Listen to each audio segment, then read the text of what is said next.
السلام عليكم ورحمة الله وبركاته. الحمد لله رب العالمين والصلاة والسلام على نبينا محمد وعلى آله وصحبه ومن والاه. My dear respected brothers and sisters in Islam, I welcome you all to a new course, class, program, whatever you want to call it, on a very important topic. And it is the topic of parenting in Islam. Allah subhanahu wa ta'ala, out of His infinite mercy, anything of significance, anything of importance, He never left us except He gave us guidance. He gave us the guidance from the Quran and the Sunnah. And this is what makes the deen of Allah subhanahu wa ta'ala so beautiful and so amazing. When you look at the beauty of Islam, and if you were to look at it as though it was a structure, whichever way you came to look at it, you would be amazed by its beauty and its splendor. Whether you look at it from the perspective of the Aqidah of Tawheed, monotheism, which Islam is very unique to Islam. Whether you look at it from the complete Sharia, the laws and legislations that Allah subhanahu wa ta'ala has legislated, whether you look at it from the economic system, al-iqtisad, you look at the Islamic economic system, whether you look at the political system within Islam, whether you look at the scientific miracles in the Quran, whether you look at the beautiful language and rhetoric, al-balagha, in the book of Allah subhanahu wa ta'ala, any of these angles can be learned about, can be studied, and can be pondered upon. And for that very reason, we look today and we begin a course we're going to try to cover the ins and outs of this topic. From the A to the Z, and it's going to take us maybe upwards of 10 to 12 lessons, inshallah, give or take. Don't quote me on that. But the topic is about raising children, about parenting in Islam, about nurturing. You often see this in Islam or in Arabic as referred to as tarbiyah of al-awlad. I'm going to be using this word interchangeably with parenting. It's actually a little bit difficult to translate tarbiyah, but it captures the words of parenting and nurturing and developing and raising all into one word. In Islam, parenting has a unique methodology that lends itself to achieving some very specific goals. So the question I want to pose to you guys is, parenting in Islam, what is the goal? What is the goal in parenting in Islam? What do you guys think? Make it interactive, shwaya. Parenting in Islam, what's the goal? To raise children that are Muslimin, upright Muslimin. To raise children that are upright Muslimin. Okay, what else? To make the family on the right way, the right path. What else?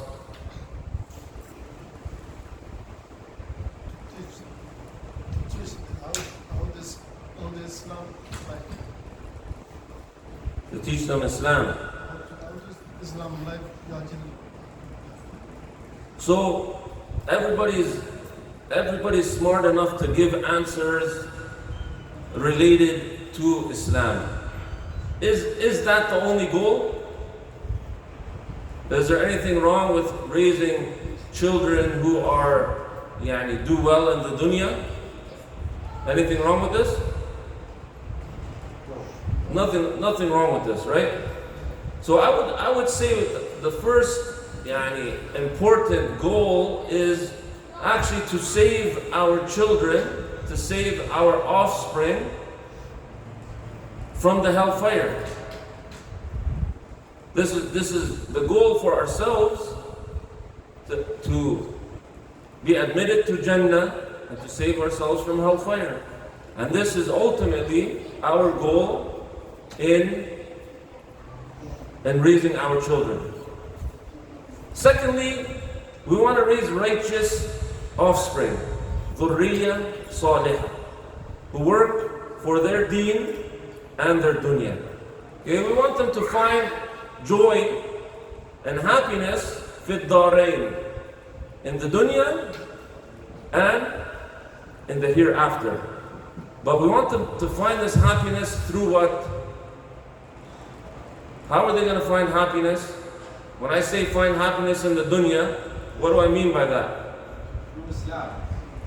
Through Islam, through piety, through taqwa, through iman, through faith, through righteousness. This is what brings you the real happiness, through tawheed.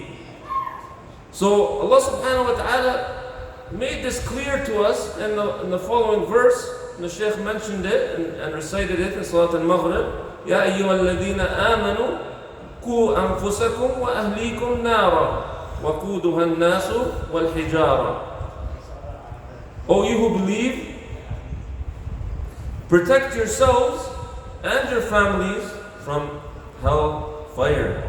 This is the ultimate goal. Protect yourselves and your families from a fire whose fuel is people and stones.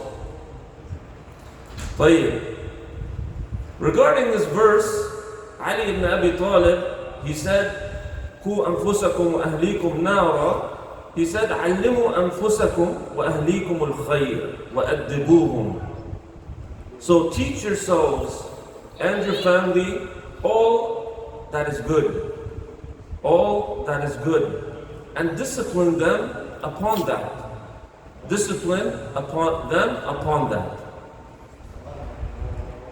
It is enough that the failure in this great responsibility, so you as a parent, you as a father, you as a mother, you've been entrusted with the amana, this great responsibility. What are the implications of failure? Failure in this responsibility means what? Failure in this responsibility can lead to the punishment of the fire. This is the implications. Allah subhanahu wa ta'ala, we're extremely blessed that Allah subhanahu wa ta'ala put within us an inclination to have mercy, affection, and mahabbah to your little child. When you have a child, those of you who know, when you have a baby, no matter what is going on, if you are insan sawi, you're a stable-minded individual, nothing is wrong with you, when you see that child, you're moved to have compassion, to have mercy, to have rahmah for that child. I recall when I was in Al-Madinah a few months back, I seen a woman who was crying frantically to the security because she couldn't find her child. She couldn't find her child. And we see an example of this to demonstrate this point in the hadith of the Prophet ﷺ, when Umar, he said that one time they were with the Prophet ﷺ, and they seen a woman, and she was running, and she was looking for a child frantically. Same idea. And she found the boy amongst the captives, and she took him and put him to her chest so she could feed him. Then the Prophet ﷺ, he said, to make a very important point, do you think this woman would cast her child into the fire? And they replied, no. They replied, no. And the Prophet ﷺ, he said, God, Allah subhanahu wa ta'ala is more merciful to His servants than this woman is to her child.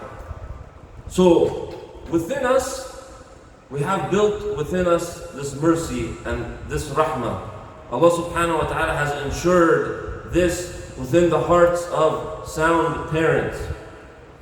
We don't find actually many verses or a hadith instructing or commanding parents to care for their children.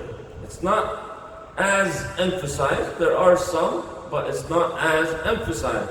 Rather, we find the opposite. That children are, it is stressed and emphasized and commanded for the children to care for their parents, to be dutiful to their parents. Allah subhanahu wa ta'ala has ensured that parents have the love and kindness, hanan and tenderness towards their children. Allah subhanahu wa ta'ala has made the dua of the righteous, Ibadul Rahman. Allah subhanahu wa ta'ala, He said, وَالَّذِينَ يَقُولُونَ رَبَّنَا هَبْ لَنَا مِنْ أَزْوَاجِنَا وَذُرِّيَّاتِنَا قُرَّةَ أَعْيُنٍ وَجَعَلْنَا لِلْمُتَّقِينَ إِمَامًا. Allah subhanahu wa ta'ala, He says, they are those who pray, they make dua, our Lord, bless us with pious spouses and offspring who will be the joy of our hearts and make us models for the righteous.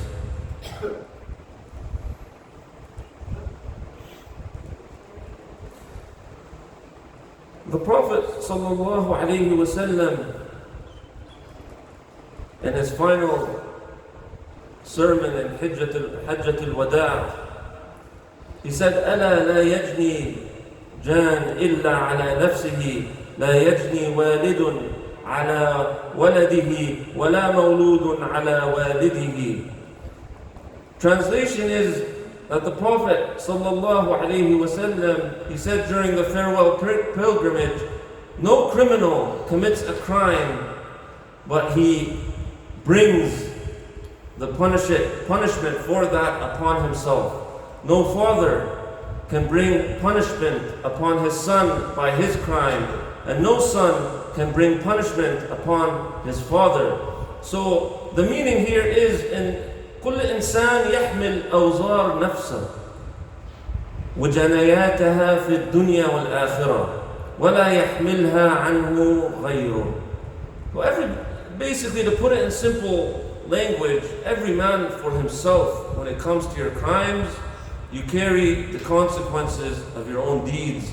You carry the weight and the implications. Your father doesn't carry it for you, nor do you carry it for your father. When you commit a crime, you face the consequences of that crime. For today, what I really want to prioritize is today being an introduction, is to really emphasize the importance of this topic, the importance of parenting in Islam. There are many texts in which the importance of parenting is emphasized in Islam. Parenting in Islam is unlike any other form of parenting. Parenting a child in Islam is for a purpose and an objective and a future in this dunya and the hereafter. And we'll expand on this as we go along. If you look at the Western definitions of parenting, when you look at parenting from a Western point of view, a secular point of view, how do they view parenting? What concerns them when it comes to parenting? The material well-being. They're very much focused on worldly material goals. They want to prepare a child, okay? They want to prepare a child who can achieve their worldly goals, their worldly desires. From a secular point of view, from a Western point of view, that's what parenting is really about. They're not very concerned about the akhirah. They're not very concerned about what comes in the next life. The Muslims took greater care in light of what they had learned from the Quran and the Sunnah and the Seerah of the companions to raise children in a way that preserves and protects their deen and their mental and psychological well-being. Islam brought together all aspects. It wasn't just about worldly or mental well-being, but it was about the akhirah and the dunya combined. An example of this is back in the days when parents would send children to buy something from the market, and sometimes the children would lose the money, and they were given the money that they were given. So businesses would keep some money to give to these children to replace the money that was lost. So they do not go back to face the consequences of losing the money. This is a very compassionate act. You see a child and you don't want that child to face the consequences of a little mistake, so they would give them money so they don't have that negative experience. This is something that Muslims would do that shows that we took care for the psychology of the child. This is very important. When it comes to parenting, is parenting something that we can learn? Is it something that we can increase our knowledge about? Can we be knowledgeable as parents? Is it possible that many people who are educated in some ways, but could be very ignorant about parenting? They could be very jahil when it comes to parenting. When it comes to this topic, it is a very broad and vast topic, right? It's difficult to do it justice in one setting or even in many settings. Many aspects of academics and research and study is put into the topic of parenting, even from a scientific point of view. So today we want to introduce the topic and carry on week to week discussing different aspects of this topic. We find these days that there is a lot of ignorance when it comes to parenting amongst many people. Many people don't even realize this problem exists, let alone trying to address it. You have a lot of parents that don't even realize they're not exactly the best parents. It's not even a concern from them. Many people are just parenting from an instinctual point of view. They're just going off instinct, just going off whatever they think, whatever they see, but not really learning or growing on how to be better parents. They're not grasping the responsibility. Of course,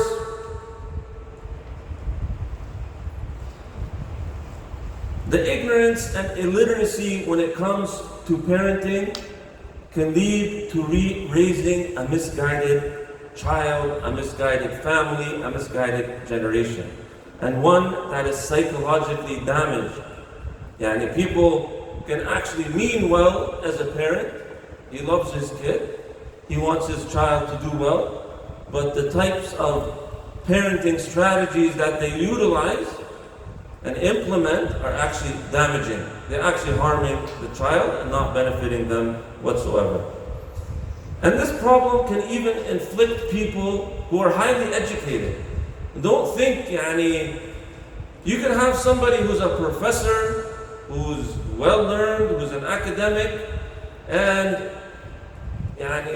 they're jahil when it comes to parenting. It's not automatic that you went to school or you learned something that you're going to be a good parent, or that you have a lot of money, or so on and so forth.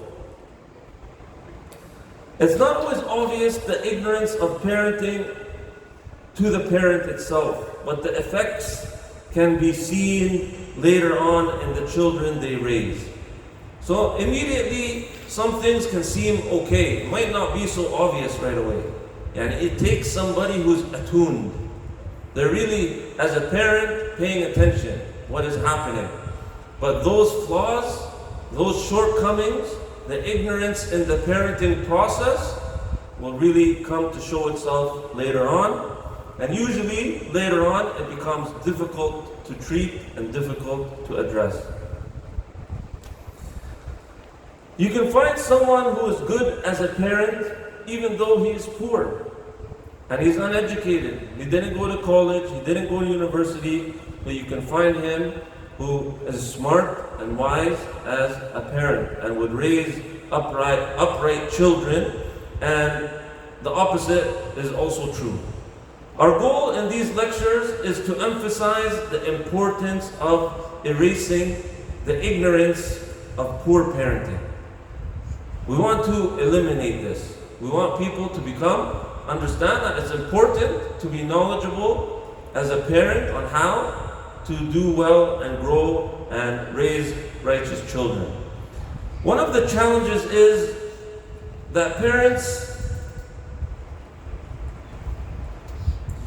when you look, your child is going through many stages, from being in the womb, to being a young child, to being a toddler, to being an older child, to being a youth and a teenager. The child is going through different stages. And every stage requires different approach, different strategies. Every child that you have is also, they themselves are different. Their personality is different, their gender is different.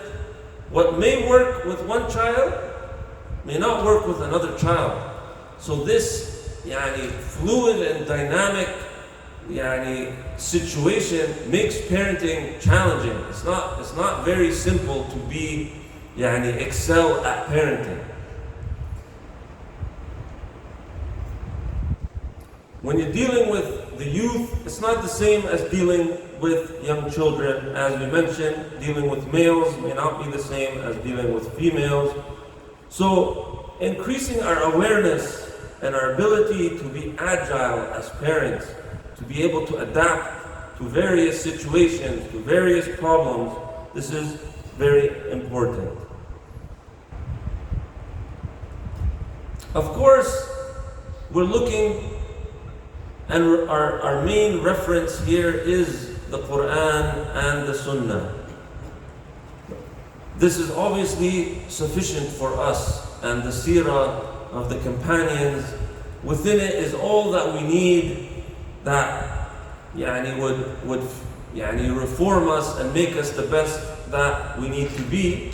But of course, there is nothing wrong with benefiting with any knowledge that does not contradict with the Quran and Sunnah. So things that might be psychologically relevant, things that might be important to the child's physical health, and different knowledge that comes up with this, we're not going to exclude this from our talks and from our lectures, inshallah. As the Prophet ﷺ, he said, "Ihras ala ma yanfa'ak." Be keen on all that benefits you. Adhere to what is beneficial, emphasizing the importance of understanding properly. Some people might have some knowledge about parenting, but within that knowledge might be misunderstandings.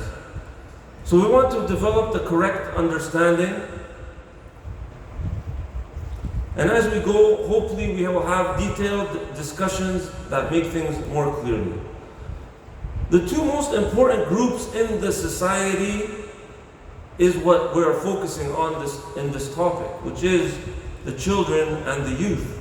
The children and the youth, they represent the future generations, the future parents, the future imams, the future doctors, the future leaders in society. What will they look like? What will they become?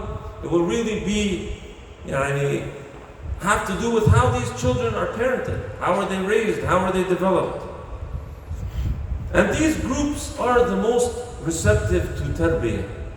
When you're looking at the child, they are like a sponge. They're ready to learn, listen, absorb, grow, develop, so on and so forth. But as they grow in age, this becomes more and more challenging. When we look at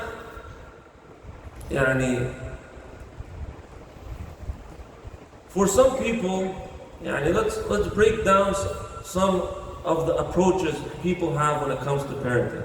For some people, parenting does not really concern them.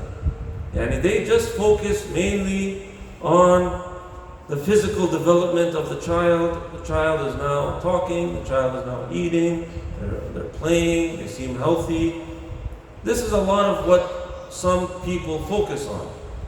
What is the child wearing? Having nice shoes. The child is safe, protected, not physically harmed, so on and so forth. But other aspects of parenting, it's not really on their mind, it's not really concerning them. There are others who take an approach to parenting. They take approaches to parenting that are wrong and misguided because it conflicts with Islam. So in no way, shape or form can we take an approach of parenting that contradicts or conflicts with any aspect of the deen of Allah subhanahu wa ta'ala. So we must remove anything that is wrong or misunderstandings from our approach to parenting.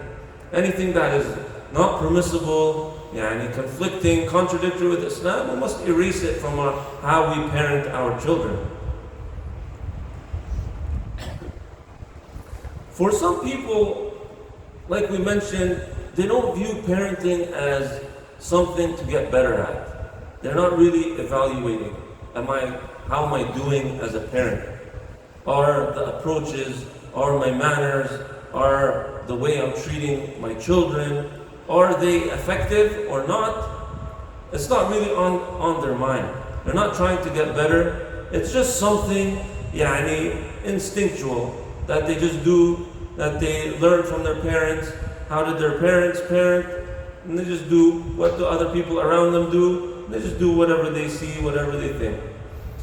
There are those who look at parenting from a very intellectual and academic point of view. A point of view where your average person will struggle to implement. You can go out there and look at books and research, and there are hundreds and thousands of books and research studies on parenting. But how is it that we take that and put it into practice? Your average person is not going to be able to take that academic, intellectual approach and incorporate it into their day-to-day life. They need small and simple, bite-sized pieces of knowledge that they can practice and implement. This type of approach is meant for research and meant for intellectuals and mutakhassiseen and specialists. It's not for your average person. Rather than some people within our community, the Muslim community, they really glorify the Western approach, the Western principles and morals to parenting. And they try to implement it within our community. This also does not work. This also does not work because in many cases, the ways Western secular parents parent will, as we mentioned, conflict and contradict with Islam. It's not going to be a perfect alignment where you take Western approaches and implement it as a Muslim parent. Incorporating parenting approaches that don't align with our Islamic morals and ethics will not work. The times we live in present many challenges to parents, and it's a very complex time. The way, my parents grew up, the way I grew up is different than the way the children today are growing up. When I grew up, nobody had cell phones. There was no social media. The technology was less. If you go further back to the elders, the media and the television and internet and that stuff was very minimal and was non-existent yet. So it was a different time. So you as a parent, parenting in the times that we live in involves you understanding the impact and the influence of all these different things. Even the public school system. The public school system I attended here is not the same as it is now. Things are changing and things are evolving. So you as a parent have to stay up to date and informed on how to manage things. A simple point might be, a lot of people sometimes are thinking about this question, at what age do I give a child a smartphone, an iPhone, which is basically a computer? At what age do you give a kid unrestricted access to a phone? This is a difficult question to answer, and this represents the type of challenges we face today.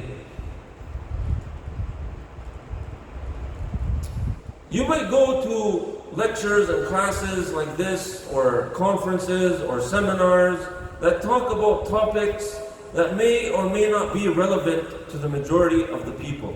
So you have to understand your situation, the context in which you live, and raising children here presents different challenges than raising children, back home in our countries. There still is challenges, but the challenges may look different. So you have to understand the challenges that you're dealing with. Of course, we said anything that contradicts the Quran and the Sunnah will not play any role in, our islah, our reforming ourselves and bettering ourselves. That will never be the case. Some people look at parenting from the lens of providing, like we mentioned, the best clothing, the best food, the best education, the best material things, best forms of entertainment, buying their kids tablets and PlayStations and devices and so on and so forth. This is how some people approach the way they parent. Some people take a very strict, very stern, harsh approach when it comes to parenting. They're very authoritative. They're very mean and very harsh. This approach can also be damaging and come at a great cost. This approach can be, in some cases, deceiving. It can appear that the child listens. You see the child, he shakes in his boots when his dad just looks at him. We say, wow, mashallah, that father has that kid under control. But in many cases, this can be, come at a cost and do some amounts of damage. We'll get into more of this in detail as we go along, but we're just mentioning some different approaches. And we see the child, as we said, would shake if the parent just looks at them. Some people see this as a good form of parenting. We also see the other extreme, parents who are extremely permissive. They basically, from day one, they spoil their child. Okay? They're very excessively, بيدلعوا الولد to the max. They get him whatever he wants. And sometimes this actually stems from something that the parents get satisfaction of. When the parent sees their kid happy, they feel happy. When they see their kid joyful, they kind of get addicted to this. They get the kid what they want, and the kid is excited, and so on and so forth. Well, this also is, harmful and destructive to the child. Some people hold really high regard to how they were parented. Yani they think that the way they were parented is the standard. And it's almost like something sacred to them. Yani it's not open to evaluation. They could have been parented in a good way. Yani, but we have to be balanced. We have to be open to evaluating what was effective, what was proper, what was correct, and what wasn't. You can't hold a certain approach that isn't correct and act like it's sacred and like it's like the holy grail of parenting. Right? We have to be able to evaluate and assess what we are doing. Many people in this day and age have taken an approach where, maybe this is not so common here. Well, some of it is, and some people will get nannies, especially back home. They'll get nannies from a nanny from Africa, from other poorer countries in Southeast Asia. And in many cases, this nanny is not a Muslim and will be the one essentially parenting the child. The equivalent of what we see today is things like daycare. So the government here really incentivizes parents to put their children in daycare. And the child ends up spending hours of the day, sometimes very long hours, maybe 8-9 hours, with somebody who's caring for them, and in many cases is not Muslim. Many cases you don't know their ethics, their morals. A colleague of mine at work was, a non-Muslim, was telling me how their kid came home one day and their kid was saying a prayer at the dinner table. And they asked the kid, "Where did you learn this prayer?" They're not religious people. And the kid said, they learned it at daycare. It could so happen that the daycare worker who's caring for your child is teaching them a prayer for non-Muslims. That's the extent of what can happen. So many people now have designated others to care for their children, whether it be daycare workers or teachers. This is people think teachers are their job is to teach. When you send a child 8 or 9 or 10 or 11, whatever the age may be, to a school, and they have a teacher or 2 or 3, and they're in a public school, or even in an Islamic school, in some cases they're being taught by non-Muslims. You have to keep in mind that teaching and educating is one aspect of tarbiyah. This teacher, in a way, has an influence over your child, has an effect on their development, and is actually, maybe in some cases, spending more time with the child than the actual parent is.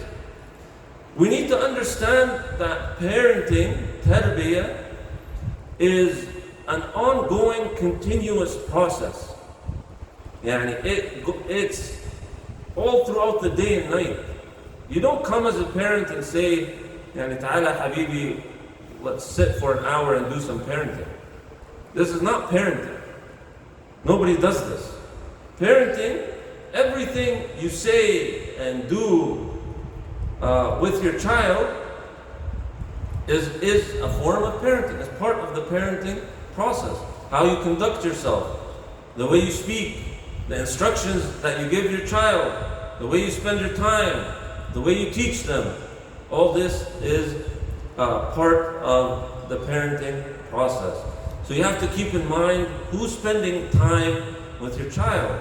Many people are leaving their kids long hours with other individuals, and they don't realize that in essence those people are basically parenting their kid. So this is taking on more and more of a significant role within our society, our children's life. And part of why we see this is because the economics of the society, people feel a need to work, to provide. They feel like one income in many cases is not enough. So there's pressure on the household. They feel like the man and the wife need to work. And therefore, who's caring for the child and who's parenting the child? And this is a huge problem that we see today. Be mindful, like we said, of the role that other individuals play in your child's life versus the role that you play. Because part of parenting is also teaching the child how to think, how to understand, how to learn, right? How to act. All of these how-tos, right? How to behave. So if the teacher is giving the child permission to act a certain way, to say certain words, or setting a certain example, all this has an effect. We'll come to these in more detail down the road. Some people don't realize what the TV and the media, right? The television shows, the cartoons, the social media, the popular culture around us, they don't realize the role that plays in the development of their children.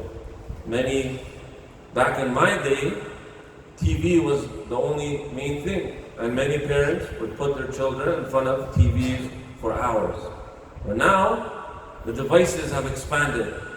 There's computers, there's TVs, there's tablets, there's phones, there's many devices for a child to sit on. And in many cases, you don't know what your child is watching. If you're not paying attention, then these shows and movies, they're actually teaching your kid how to act, right? How, the story, if there is a romantic aspect to the story, your child becomes influenced by this, and so on and so forth. So many people are not paying attention to the effect that these influences have, and in many cases they are contradicting Islamic guidance, Islamic morals, and the Quran and the Sunnah. So as we said, flaws and deficiencies and shortcomings in our parenting can ultimately lead to the punishment of hellfire.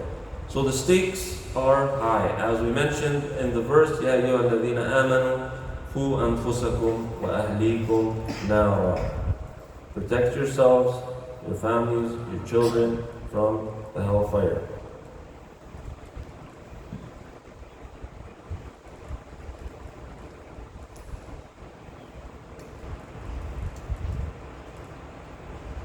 Of course, we know the hadith of the Prophet sallallahu alaihi wasallam, كُلُّكُمْ رَاعٍ وَكُلُّكُمْ مَسْئُولٌ عَنْ رَعِيَّتِهِ. Every one of you is a guardian. Every one of you is a caretaker, and all of you are responsible for that which falls under your care, right? So as a father, you are a caretaker of your household. You're a caretaker of your wife and your children. As a mother, you're a guardian and a caretaker over the children in your husband's home. So this is a great responsibility. When we hear the word mas'ul is a reference أنك ستسأل, that you are accountable. This is a great amana and a trust from Allah subhanahu wa ta'ala. And if you fall short in this responsibility, then you'll be open to the potential of a punishment from Allah subhanahu wa ta'ala. And if you excel in this responsibility, then for your effort, Allah subhanahu wa ta'ala would reward you. Don't think parenting is like some kind of hobby or activity. Like, I'm going to have a child now, and I'm excited to, go through this parenting thing. It's not a game, okay? And many people, they're just looking at it like, oh, I'm going to take some pictures, I'm going to share, oh, I'm going to take my kid to play, and they just look at it like this is like their new hobby. As a parent, I'm not saying these things are haram, but people get confused at the level and the magnitude and the severity of the matter. The matter is big. It's a great responsibility, and you'll be accountable. You'll be accountable for how you parent, the mannerisms, the example that you set in the life of your child. It's not a joke. طيب. فقال رسول الله صلى الله عليه وسلم كفى بالمرء إثما أن يضيع من يعول. The Messenger of Allah صلى الله عليه وسلم, he said it is enough of a sin or it is enough for a person to be considered sinful that he neglects those whom he is responsible for. This is a great sin. You're entrusted with a child, with a responsibility, with an imana, and under your care, and you neglect it or you let it be lost. It's a very, the meaning here, it's a very great sin. The negligence is just not for lack of provision. Some people may think neglecting means I'm not providing enough food or I'm not providing enough clothing or so on. It's not just about provision.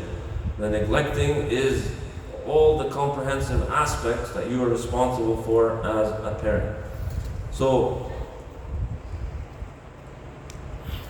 And the negligence here is also for someone who's overly permissive. There's no oversight, there's no care, there's no attention, there's no actual parenting happening, right?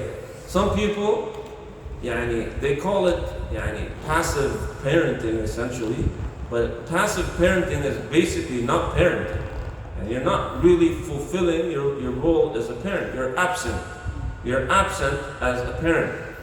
This action and responsibility of parenting should be something that you strive to perfect. You strive to perfect, like you do with any other action. It should be taken serious. As you try to do well in your job, you try to get a promotion, you try to grow your business, you try to excel in school. Any task that you have in your life, you should strive to perfect and excel in this. The scholars say that the child is a trust in your care.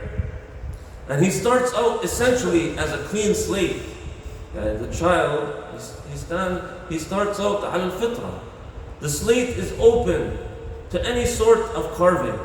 You can carve into the slate as you want as a parent. By the will of Allah subhanahu wa ta'ala, the child can be molded in any which way that you strive to mold him. There is the potential to form him in any which way by the will of Allah subhanahu wa ta'ala. So if you excel in parenting, teaching and informing him, he will come up as a righteous child by the will of Allah subhanahu wa ta'ala, and it will be the joy of your eye. And if you are negligent, if the child is neglected, then the result will be destructive. A misguided child, a devastating situation, and the sin will be upon the caregiver. And if you neglect the parenting process, then you are accountable, you are sinful for that. The Prophet ﷺ, he said, كل مولود يولد على الفطرة فأبواه يهودانه أو ينصرانه أو يمجسانه. Every child is born on the state of Islam, on the state of fitrah, to worship none but Allah subhanahu wa ta'ala. But his parents may convert him to Judaism or Christianity or Paganism. This is what happens, and this is what we see. So you have the opportunity to have a great influence on those who are under your care. So the parents have a huge role in this, to influence the child. The Messenger has put this great responsibility upon the parents. This is like the captain of the ship or the pilot of a plane. And I want you to picture you're on the plane, okay, and the pilot decides to abandon his position. He's like, he got upset. He's like, khalas, he gives up the control of the plane.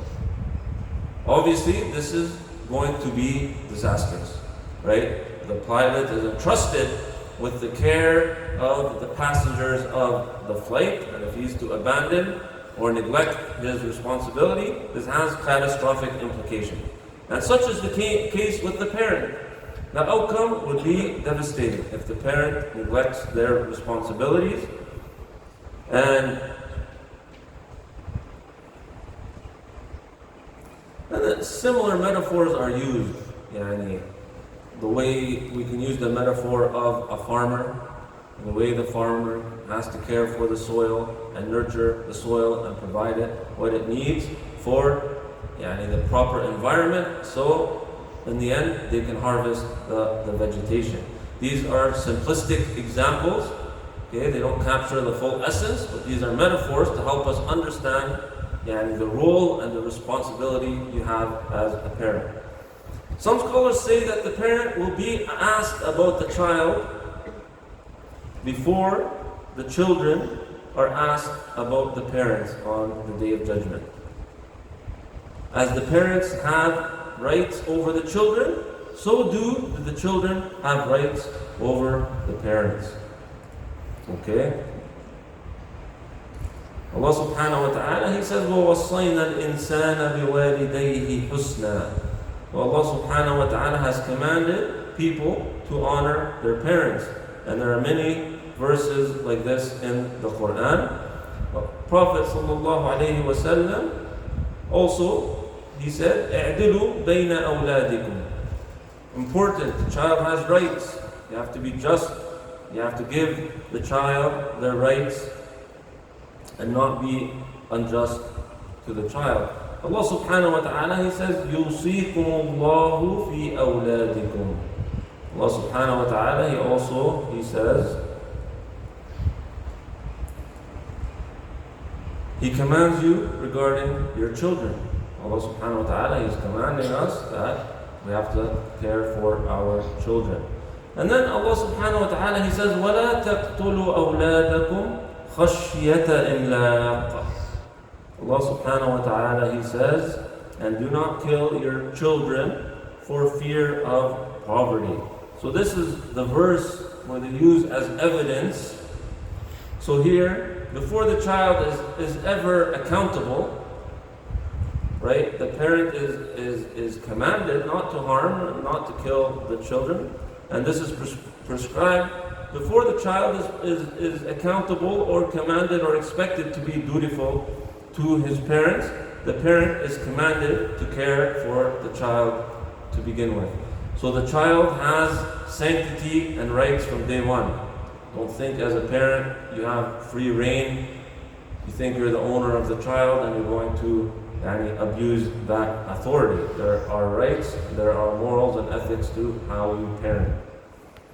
So we want to share a statement from Ibn al-Qayyim. Ibn al-Qayyim, he says, whoever neglects to teach his child what is beneficial to him and leaves him aimlessly has indeed treated him with the utmost neglect. Most of the corruption in children comes from the neglect of their parents, who fail to teach them the religious duties and traditions, thus losing them when they are young, so that they are neither beneficial to themselves nor to their parents when they are older. So again, all of this may seem slow moving, but we're driving home the point of how important it is, the responsibility upon the parents, and how important it is for us to take it serious. When it comes to the rights of the child, when does the rights of the child begin?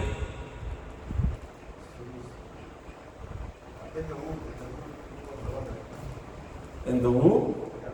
What do you guys think? The rights of the child begins even before the womb. The rights of the child begins, as Brother Khalid said, it begins when you are seeking out your spouse. You're seeking out the mother, you're seeking out your future wife, you're seeking out the husband or the father.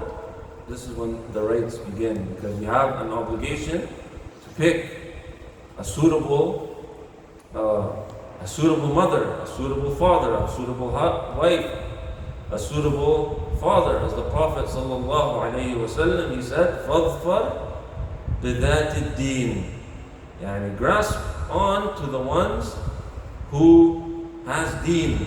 Nowadays we see many people are careless in this area. We could talk about this as its own topic. People who are coming to get married, they have all kinds of criteria, but in the end of the day, the matter of the deen, sometimes I've seen it with my own eyes. People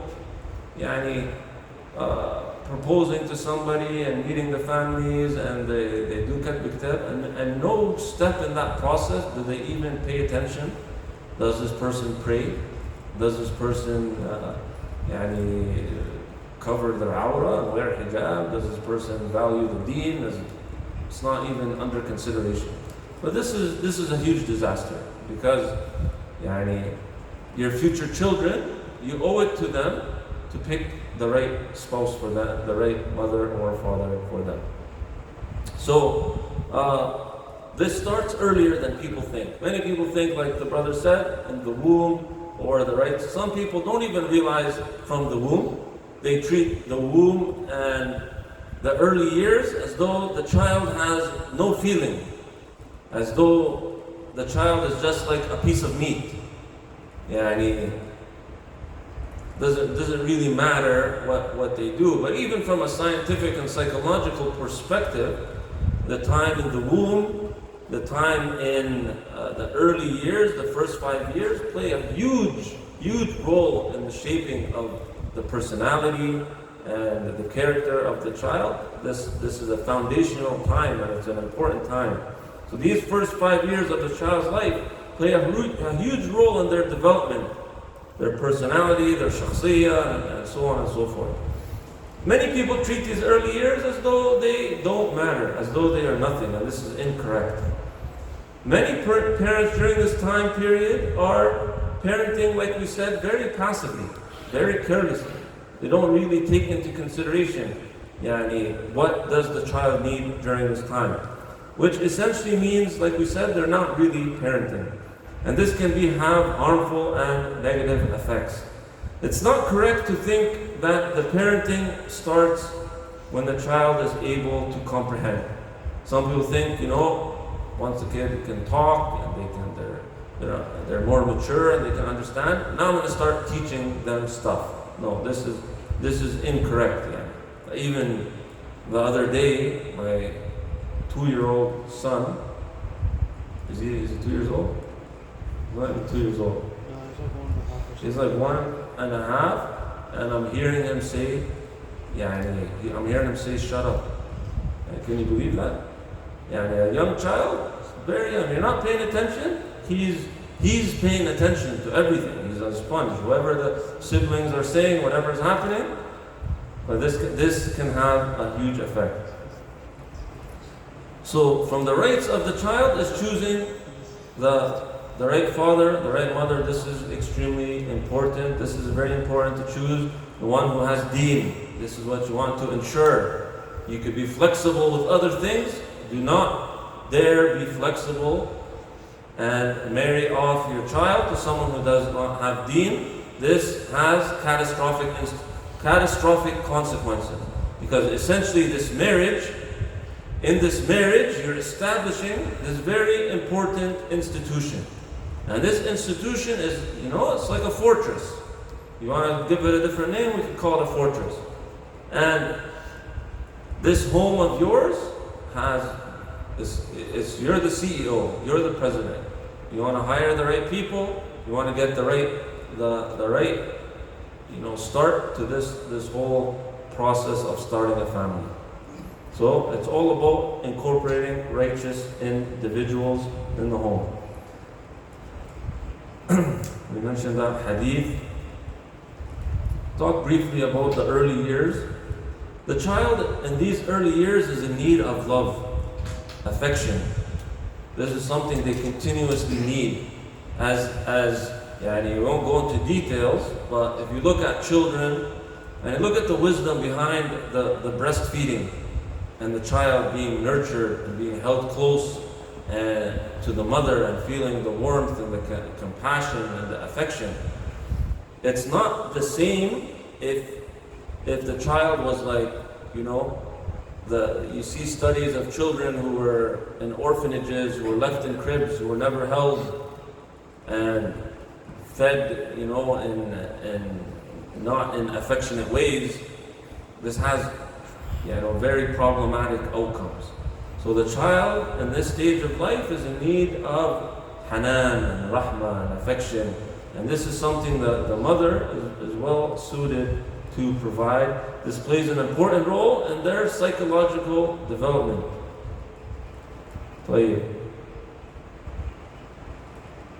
So as the mother, if you compare this to a mother, even when we do like psychological assessments for children and families, they will start the assessment from how was the pregnancy, how was the child in the womb, how was the period of feeding, and so on and so forth. They start from those days, because if the mother went through a lot of stress, or the home is full of a lot of difficult home environment, this can have effects on the children and how the child grows. Okay, so if the mother is screaming all the time, or there's a lot of anger or depression or that sort of thing, even with the child in the womb, this has implications and this has effects on the child. So don't minimize, don't trivialize the ability of the kid and how the kid will experience what happens around them in these early years. Even up until 8 years old, this time period is vital, is very important. So be wise and be mindful in how you treat and how you raise the children during this time. So now you have the spouse. I want you guys to think about the goals. Why do we even get children? Why do we have children? What's the intention? Anybody have any thoughts about why are we getting children? And why even bother? And I see some kuffar, they don't even bother to get children. They just get a couple of dogs and khalas. They get a couple of pets, and they think having a pet is easier. Khalas. So why are we having children? Increase the numbers of the Muslim Ummah. What else? Huh?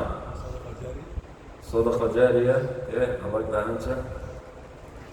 Any other ideas?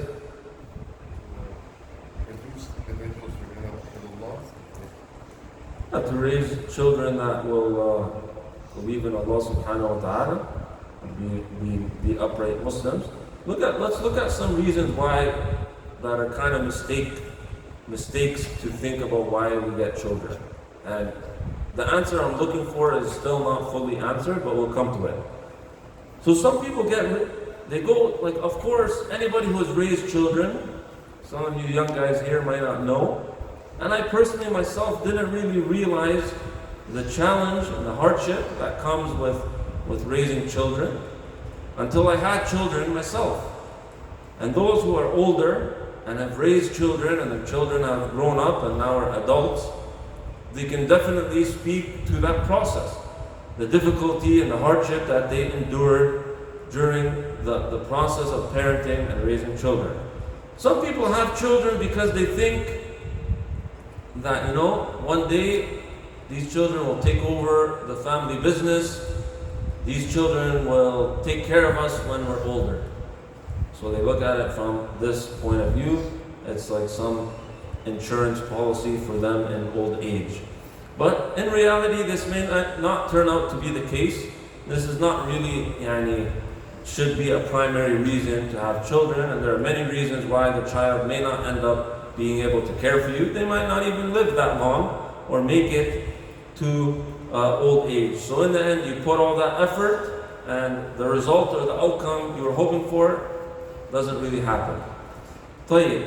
It is possible, like we said, the child doesn't make it to old age. So in the end, this may feel like a failure. طيب. Some people, we might raise children to get the joy out of the experience. Okay? It's an exciting time, it's a zina.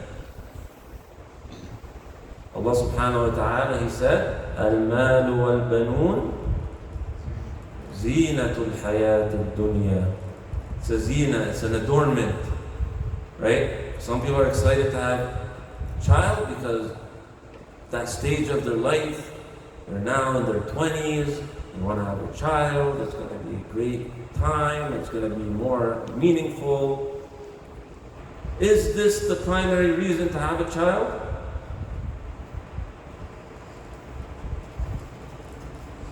If you look at it from this point of view, you could talk yourself out of having a child. You could say it's costly, it's a costly endeavor, and not really worth it, not worth the effort, and so on and so forth.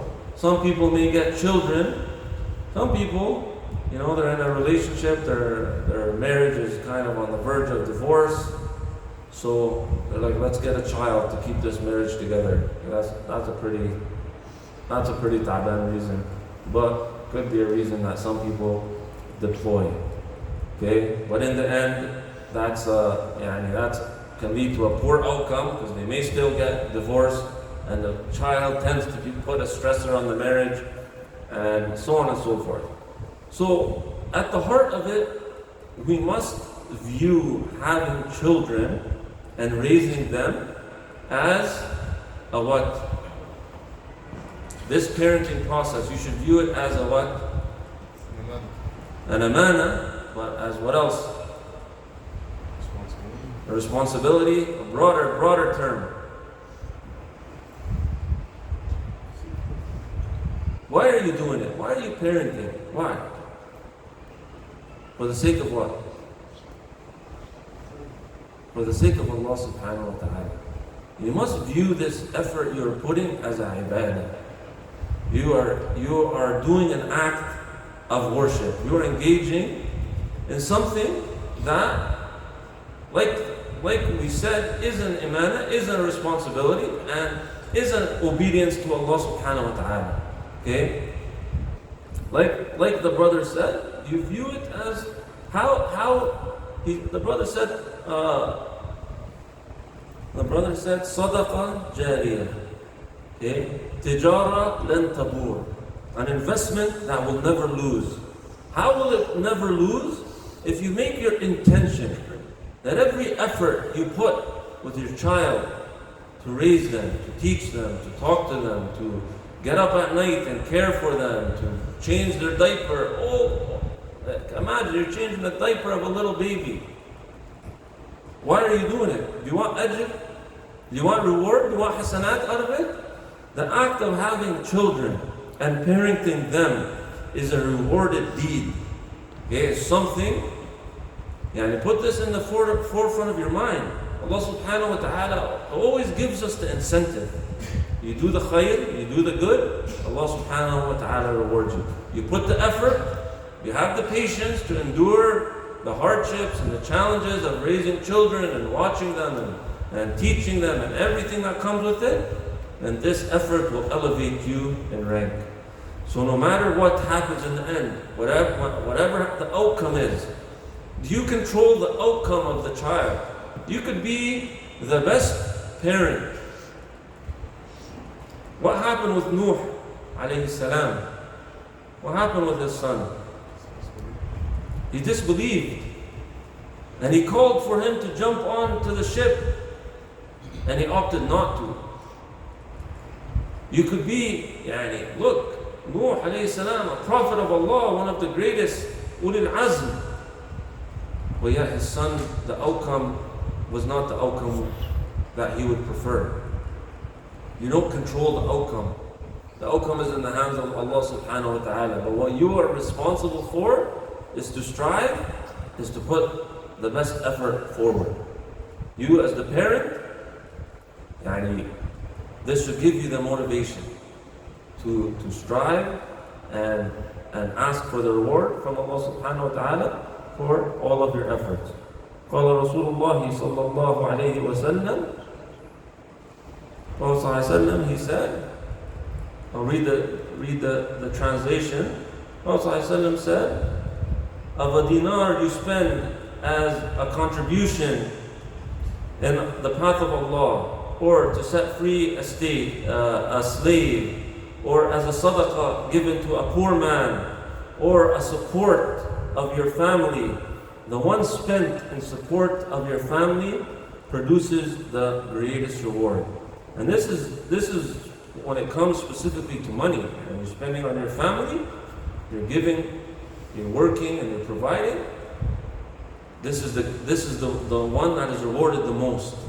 Let alone now the effort that you put, the time that you give, all that comes with the parenting process. طيب. A couple more points here and we'll wrap up. As the brother said in the hadith of the Prophet ﷺ, الدال على الخير كفاعله. Everything of good that the child does because of your efforts, you raise them. The scholars would say, you should race to be the first one to teach your child the Fatiha. Why? Because every time the rest of his life he recites the Fatiha, you'll be rewarded for that. All the good that he does because of you, you're raising him and providing for him, so all be in your rewards, and it won't diminish from his rewards at all. So we should be motivated as parents to do the best job as we can, to be the best parents that we can be, to gain as many deeds as we can from this process. The last thing I will mention is, you want your child to turn out a certain way. You want your child to turn out a certain way. You want a righteous child. You want a child who's hafiz al-Quran. You want a child who's well-mannered. What's the first thing you should do to attain such a goal? What should we do? To make dua to Allah subhanahu wa ta'ala. It's a softball question, but sometimes we're so focused on the practical things and what I need to do and how I need to buy this and how all these things. But Allah subhanahu wa ta'ala, He is the Almighty, the All-Powerful. And by calling upon Him, He can very simply and very easily provide you with that result. And this was the way of the Prophet. Allah subhanahu wa ta'ala, He said, هُنَالِكَ دَعَى زَكَرِيَّا رَبَّهُ قال رب هب لي من لدنك ذرية طيبة إنك سميع الدعاء. This was a dua that Zakaria made, the translation of which is,